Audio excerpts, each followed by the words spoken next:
I'm here with Jay Thames. Jay, thank you so much for interviewing with me today. No, it's great. I'm excited. So I'm going to actually jump right into Texas City. Can you share what Texas City is and where the concept for the film came from? My grandfather was a Texas City native, and he was there on that day, and the stories he would tell me were harrowing. It was an unbelievable tale of heroic human survival.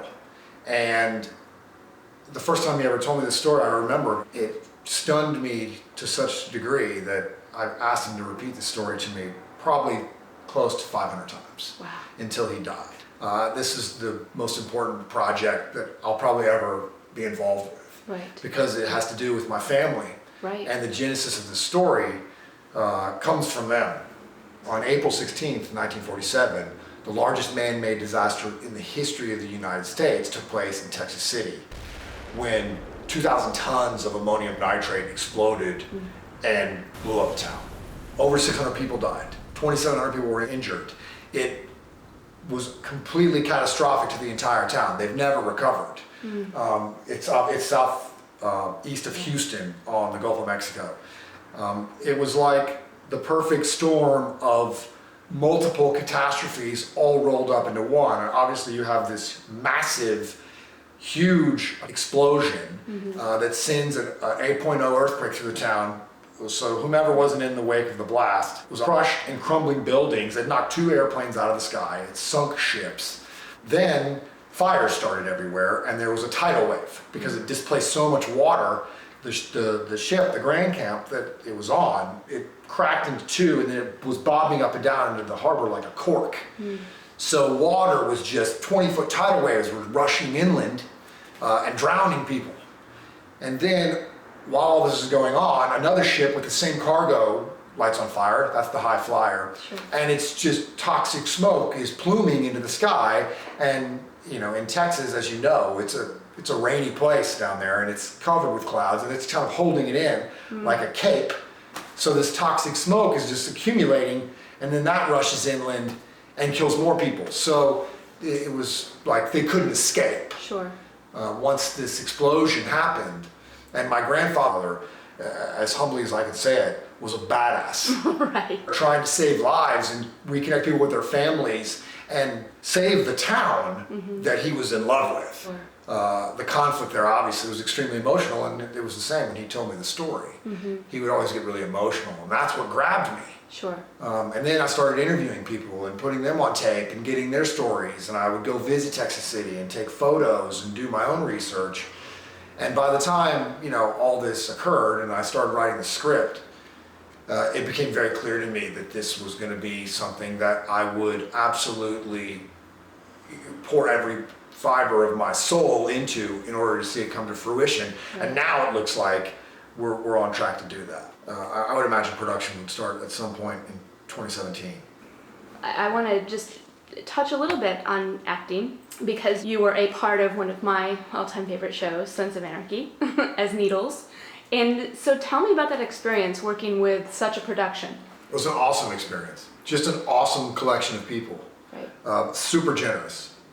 From Wendy O'Brien, the casting director, all the way up to Kurt, the creator. Paris Barkley, who's the director that I worked with, and the entire cast. I mean, they were extremely accommodating. They were super welcoming. There was very little ego. Those guys were super generous. They wanted to do multiple takes, coming from multiple different character POVs, offset. They were cool. It was just, you know, everyone stayed in touch. Mark Boone Jr. is not only an amazing actor, but one of the coolest people I've ever met. Charlie's a super nice guy. Ron Perlman, obviously. Kim Coates.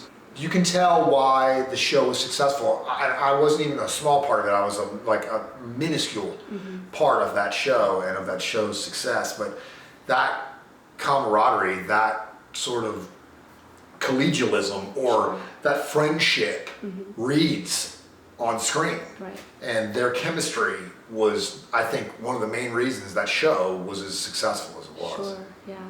So because you wear many different hats, can you share with me a little bit about what you love about each role?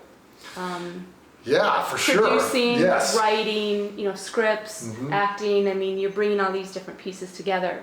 I mean, I learned early on that I'm a character actor, and I get cast as mostly bad guys in some way, shape, or form. Drug dealers, or crooked cops, or slave owners, or miscreants. And a lot of times my characters don't have names. They're like drug dealer 1 or hoodlum 2, and so on and so forth. So I mean, I have to be super modest about that part of my career. There's a ton of room for growth.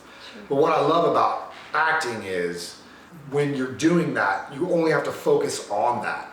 And that when the chemistry works and when the chemistry is good with the people you're in a scene with, it just pops. Sure. And it's real, it's a blast. I mean, it's super alive. Right. When I first moved to LA, I realized very quickly that I needed to be diverse in order to make a living. I wasn't just going to be able to make a living as an actor out of the gate.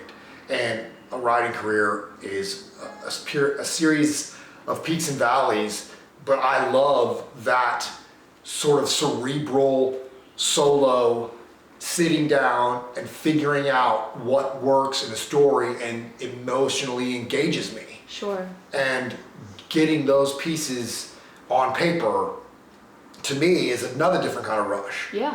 Because I do love the House of Cards notion of a script. I'm very comfortable with that because I always want to try and create the best possible story that I can. It is a long, narrow tunnel with hopefully a light at the end. Right. And then when I started looking at material to produce, that was the real rush. Right. So when you found things that you could actually get funded and make and create, that was where I kind of fully rounded out my career. Thank you so much for your time, Jay. Sure.